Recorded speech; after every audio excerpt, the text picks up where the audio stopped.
La forêt semblait retenir son souffle cette nuit, comme si la lune elle-même attendait quelque chose d'impossible. Elle avait posé la main sur la cicatrice du loup et à l'instant sa mémoire avait basculé, révélant un roi alpha perdu dont le nom résonnait comme une promesse brisée. Elle était jeune d'apparence et pourtant usée par des années de fuite, cheveux cendrés coupés courts, yeux trop clairs qui la faisaient paraître étrangement pâle sous la lueur lunaire. Et elle marchait depuis des mois sans jamais s'arrêter assez longtemps pour que quelqu'un puisse l'attacher à un foyer. L'abandon l'avait appris à se méfier des gestes tendres, à compter sur rien d'autre que ses mains et sur un savoir ancien qui l'isolait. Elle était une life waver, un don rare qui prenait la vie pour la rendre. Ce don l'avait rendue dangereuse à ses propres yeux et à ceux des autres, et pendant des années, on lui avait répété que toucher la marque d'un loup était un sacrilège. Ce soir, le gémissement d'un petit corps blanc avait effrité sa résignation. Trois silhouettes approchaient, ricanant, des bottes glissant sur la mousse, un parfum de fer et de cuir mêlé à celui des champignons et de la pierre humide. Elle entendit la voix rauque du chef des rogues. « Ramenez le petit, il vaut plus mort que vif !» Et la réponse moqueuse d'un complice. Sans réfléchir, elle se précipita, sentant la terre vibrer sous ses pas, le goût métallique du sang dans sa bouche, le poil hérissé à la nuque comme si la forêt elle-même poussait contre ses ennemis. La lutte fut brève et cruelle. Quand sa main toucha le flanc ensanglanté du louveteau, son don s'éveilla dans un éclair d'antiquité. Elle transféra vie, sentit ses forces couler comme de l'eau chaude hors de son corps, sentit la douleur monter et la gorge se resserrer, et pour un instant tout fut blanc et puis noir. Le cri qui monta du loup n'était pas un simple appel, c'était une mémoire qui s'éveillait, et la forêt répondit par un cœur lourd et profond. Vous verrez bientôt pourquoi toucher une cicatrice peut renverser des royaumes. Elle se réveilla au camp du sanctuaire, avec des odeurs nouvelles autour d'elle, encens d'herbe, onguents d'ail et de mousse, la voix calme d'une femme qui frottait ses mains. Maëlle, la guérisseuse chef, avait posé un linge humide sur son front. À côté, Romain, le capitaine des gardes, époussetait la sueur de son visage coupé de lignes sévères et de cicatrices, et son manteau portait l'empiassement du garde royal. Lucien arriva ensuite, alpha de la garnison locale, imposant sans être grand, yeux d'ambre qui pesaient comme un jugement. Le petit louveteau, déjà plus vif, leva la tête vers elle et ses yeux bleus semblaient lui demander quelque chose qu'elle n'avait jamais voulu donner. Elle se ressaisit, Maëlle, la guérisseuse chef, avait posé un linge humide sur son front. À côté, Romain, le capitaine des gardes, époussetait la sueur de son visage coupé de lignes sévères et de cicatrices, et son manteau portait l'empiassement du garde royal. Lucien arriva ensuite, alpha de la garnison locale, imposant sans être grand, yeux d'ambre qui pesaient comme un jugement. Le petit louveteau, déjà plus vif, leva la tête vers elle et ses yeux bleus semblaient lui demander quelque chose qu'elle n'avait jamais voulu donner. Elle réalisa qu'en touchant la marque, elle avait ouvert une porte et que derrière cette porte dormait une histoire interdite. Un roi alpha disparu, un pacte ancien et une filiation qui pouvait réorganiser territoires et allégeances. Autour d'eux, Théo, le éclaireur, ramenait des nouvelles du chemin. Vera, la messagère, liait des bandages. Émilie, la petite orpheline du camp, tenait le bol du loup et le regardait comme si elle connaissait déjà sa sauveuse. Et Aaron, le scribe, consignait tout dans des parchemins avec une plume lente et précise. Les mots résonnaient. Lifewaver, marque, mate, meute, territoire. Maëlle posa une main ferme sur son épaule. « Tu as donné ce que tu avais, dit-elle d'une voix qui ne jugeait pas, mais constatait. Tu as réveillé quelque chose. » Romain prit la parole. « Si ce que tu dis est vrai, nous avons une responsabilité. » Lucien l'observa avec intensité. « Si une marque a été touchée par une lifewaver, il y aura des conséquences politiques, dit-il. » Soren, le chef d'une bande de mercenaires alliés aux rogues, fit irruption par la porte du camp et cracha. « Vous protégez une hérésie ?» Et la tension monta. Le passé d'elle revint en lambeaux dans une série de récollections qui prirent forme en 3 paragraphes distincts pour expliquer ce qu'elle avait été et pourquoi elle était faite de renoncement. Enfance. Elle avait grandi dans un hameau perdu au bord d'un lac gelé, fille d'une herboriste qui enseignait des remèdes simples et des prières aux plantes. Dès l'âge de 6 ans, elle avait senti les flux de vie autour d'elle, la façon dont une grane répondait à une caresse, la façon dont une rivière pouvait être apaisée par une chanson. Formation. Adolescente, elle fut repérée par une école de guérison clandestine où l'on murmurait sur des dons oubliés. Là, on lui apprit des techniques de bandage, d'extraction de poison et d'incidence du souffle sur la chair. Mais on la mit aussi en garde contre les life waivers, ces vieilles pratiques qui privaient le porteur d'énergie vitale pour régénérer un autre corps. Perte.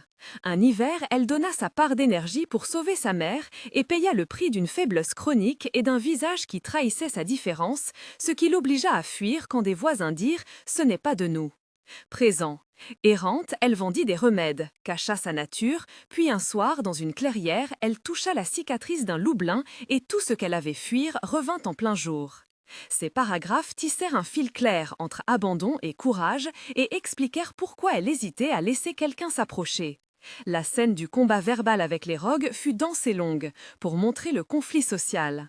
« Tu penses que nous allons t'ouvrir nos portes » dit Sorène en ricanant. « Elle a touché sa marque » répliqua Lucien froidement. « Une life waiver ne donne pas gratuitement » dit Romain. En avançant d'un pas. « Nous ne la jugerons pas sans preuve » ajouta Maëlle. « Et si la marque réclame un roi » demanda Aron, la voix secouée par l'incertitude. « Alors qu'ils viennent le chercher » souffla Vera. « Vous ne comprenez pas » dit-elle, la voix tremblante. « La marque a réveillé une mémoire d'une lignée. » « Une mémoire qui peut diviser les familles ou les unir » dit Lucien. « Nous ne pouvons prétendre l'ignorer » dit Théo. « Nous devons savoir si cela concerne le sang du roi Alpha perdu » dit Émilie, voix surprenamment claire. Les échanges durèrent, 8 à 10 répliques pleins d'implicites, décrivant gestes, respirations, regards, la sueur qui perla sur le front de Sorène, l'odeur de cuir humide, le grincement d'une chaise contre la terre. La scène multiplia sensations. La chaleur d'une lampe à huile, le goût amer de la peur, la texture grainée d'un parchemin, le bruissement des robes, le son lointain d'une meute qui répondait à la lune. Le don Lifewaver se manifesta plus fort lors d'un passage crucial. Elle fut appelée à prouver son acte en présence de témoins. On organisa un rituel de diagnostic dans le sanctuaire lunaire près des ruines. Maëlle expliqua le procédé comme une coutume tacite et précise. On placerait sa main sur la cicatrice du loup sous la lune pleine, on invoquerait des anciens mots de liaison et on mesurerait la réponse de la marque par une série de signaux physiques et magiques. Le rituel fut détaillé et technique. Des herbes de nervine pour stabiliser le flux, une infusion de racines de lys pour tester la résonance sanguine, un tracé de sel pour isoler l'énergie résiduelle et une surveillance continue des signes vitaux du porteur par Romain et les guardes. La procédure exigea gestes minutieux, un tempo respiratoire régulé et l'observation d'un scribe qui noterait chaque microfluctuation. Lorsqu'elle posa sa main, elle sentit la mémoire affluer. Des images de salles dorées, de couronnes brisées, d'une main qui portait la marque d'un alpha. Son propre corps trembla, sa vision se brouilla et pour un bref moment, la vie qu'elle avait donnée sembla revenir d'un autre temps. L'explication du rituel donna au lecteur une raison crédible de la réaction physique et établit le coup. Un malaise prolongé, une pâleur qui ne partirait pas tout de suite, la fragilité d'une Lifewaver après usage. Moment de tension 1. La première nuit après le rituel, des silhouettes entouraient le camp. Un hurlement aigu fendit l'air, le louveteau se rua hors de sa niche, la garde alerta, des torches claquèrent et Sorène ordonna une charge. Elle sentit ses muscles se tendre, la mémoire du roi qui grondait en arrière-plan, un vieux serment endormi qui pesait sur sa poitrine comme une pierre. Toute la meute du camp frissonna.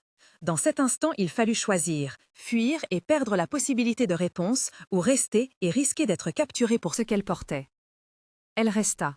Sa voix fut un fil ténu mais ferme. « Je ne partirai pas », dit-elle, et dans ces mots, il y avait un refus de continuer à cacher son don.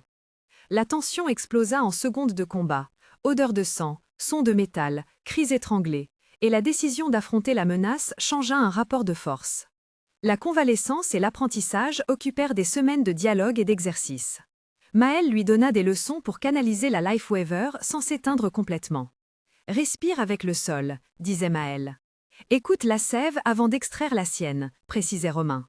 Lucien racontait des histoires de royauté perdue, gardant un ton grave mais protecteur.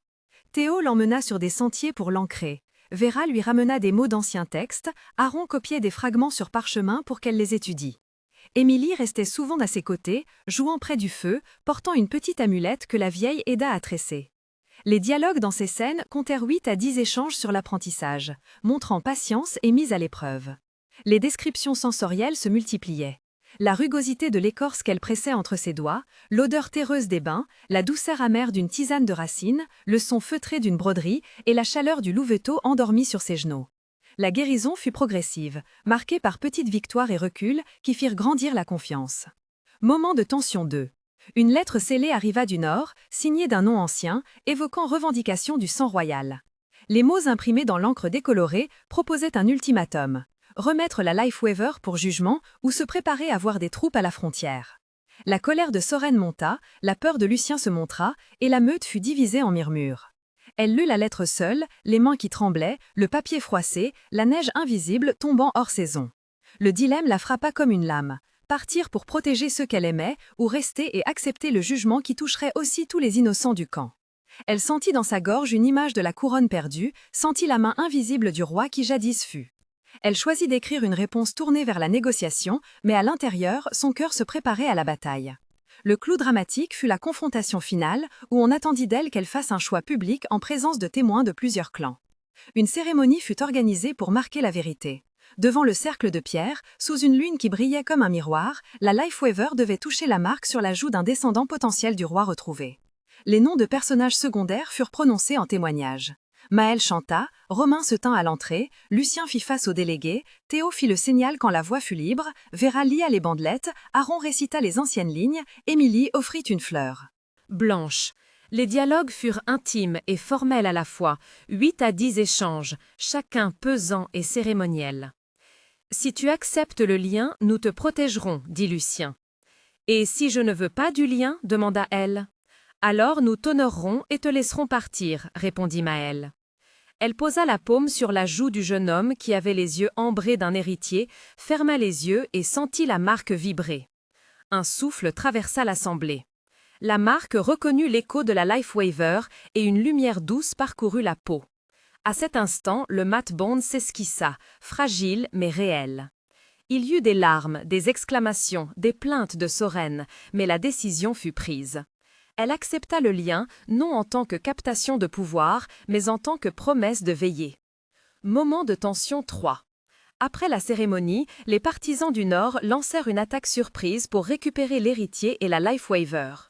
La bataille fit rage sous la lune, des flèches percèrent la nuit, des cris de douleur, la fumée de torches mêlée à l'odeur de cuir brûlé, et elle dut mobiliser son don en urgence. Choisir d'utiliser la Lifeweaver de nouveau signifiait un risque d'effondrement permanent. Elle ferma les yeux, entendit la voix de sa mère, sentit la main d'Émilie serrer la sienne et envoya un flux de vie qui renversa le cours. Des gardes furent relevés, des blessures fermèrent, mais elle s'effondra, vidée comme une chandelle consumée. Les seconds qui suivirent furent incertains, la victoire mitigée, et le camp compta ses pertes.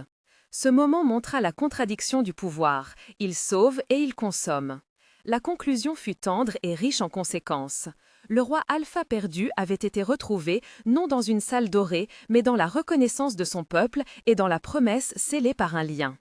La Lifeweaver n'était plus seulement une étrangère condamnée à la fuite, elle devint la gardienne d'une lignée qui apprit à lire la marque comme une chance de guérison et non comme une malédiction. Les implications politiques furent lourdes. Certains clans voulurent exploiter la Lifeweaver, d'autres cherchèrent à apprendre la technique pour leurs blessés. Mais Maël et Lucien imposèrent des gardes et des règles pour que le don ne soit pas utilisé comme une arme. Soren fut exilé mais pas oublié. Romain fut promu pour sa loyauté, Théo devint messager officiel, Vera rédigea une charte, Aaron conserva un registre des cas, Émilie grandit comme enfant du camp aimé et rebelle. Le sacrifice initial resta le fil conducteur de toute la transformation. Un mois plus tard, la vie au sanctuaire avait trouvé un rythme nouveau. Le louveteau grandissait et courait entre les tentes, laissant un sillage d'odeurs de mousse et d'herbes écrasées. Les voix des voisins étaient moins méfiantes. Maël enseignait des rudiments de stabilisation du flux à quelques apprentis triés sur le volet. Et Romain organisait des patrouilles pour sécuriser les routes. Lucien avait convoqué un conseil où des représentants de 5 territoires vinrent écouter la version des événements. On parlait désormais de Lifeweaver avec respect mesuré et curiosité. Elle passait ses journées à soigner des blessures mineures et ses nuits à étudier des parchemins qu'Aaron copiant lui prêtait. Elle dormait parfois près du feu, Émilie à ses côtés, et des enfants la trouvaient étrange et belle. Malgré la fatigue résiduelle, sa main pouvait maintenant réparer petites fractures et brûlures sans s'éteindre. Chaque soir, la lune la surveillait et elle murmurait une prière sans nom. Les conversations autour du feu glissaient vers l'histoire du roi perdu, plus douce et moins crainte. On commença à fredonner une chanson que Lucien avait composée en l'honneur du louveteau et de celle qui l'avait sauvé. 3 mois après la cérémonie, la meute avait changé d'échelle. Des érudits vinrent étudier la Life Waver, apportant textes et comparaisons. On institua une garnison mixte pour protéger l'héritier et la Life Waver pendant ses entraînements. Les nations voisines envoyèrent délégations, certaines hostiles, d'autres curieuses. Elles s'entraînaient désormais régulièrement sous la supervision de Maël, chaque session longue et méthodique, mêlant respiration, bain d'herbe et exercice d'ancrage au sol. Sa peau gardait une pâleur nouvelle, mais ses mouvements avaient gagné assurance. L'héritier, souvent silencieux, s'assit à ses côtés et la regarda apprendre, et il commença à lui parler des coutumes oubliées de ses ancêtres. Ensemble, ils parcoururent archives et ruines, traçant une carte des lignées, discutant de pactes anciens et de conséquences contemporaines. Les politiques se firent plus nuancées, la Life Waver devint une figure publique limitée et protégée, et la charte que Vera avait écrite fut proposée comme modèle pour d'autres sanctuaires. Les rumeurs se transformèrent en dialogues officiels et l'ombre de Soren devint un avertissement sur les dangers de la cupidité. 6 mois plus tard, la transformation était tangible. Le camp s'était étendu, des bâtisses plus solides remplaçant les tentes, un petit temple simple élevé pour honorer la mémoire des vies sacrifiées et célébrer la guérison. Elle enseignait aux jeunes apprentis non pas la Life Waver complète, mais des techniques de soins qui respectaient le don et sa rareté. L'héritier fut reconnu publiquement par plusieurs clans et prêta serment de protéger les faibles et de ne pas abuser du lien. Les registres d'Aaron furent scannés et copiés sous forme de rouleaux pour diffusion prudente. Maëlle devint directrice d'une école de stabilisation, Romain commandant d'une milice défensive, Lucien conseiller et médiateur entre territoires. Émilie, qui courait désormais sans crainte, fut adoptée officiellement par le camp et prit un rôle de petite porte-parole des enfants. Ils organisèrent une cérémonie simple où la Life Waver posa une main sur la pierre centrale du sanctuaire et prononça un vœu. Elle offrirait ce qu'elle pouvait sans se sacrifier à blanc, qu'on respecte la dignité de celui qui reçoit et de celui qui donne. Les alliances se consolidèrent, des traités furent signés pour limiter l'exploitation des dons uniques, et la légende du roi Alpha retrouvé circula comme un conte à la fois politique et intime. Les gens venaient chercher conseil et curation, et la meute grandit non seulement en nombre, mais en tolérance. Son sacrifice initial ne fut pas un effacement de soi, mais la graine d'une société qui commença à inventer de nouvelles manières d'aimer et de protéger. Elle termina son histoire dans une phrase mémorable et un appel discret à la communauté. Elle avait touché une cicatrice et la mémoire d'un roi s'était relevée, non pour asservir, mais pour rappeler que parfois le plus grand pouvoir est de choisir de guérir ensemble. Si cette histoire vous a touché, partagez-la, discutez-en et revenez pour d'autres récits où le sang, la lune et le sacrifice tissent des destins nouveaux.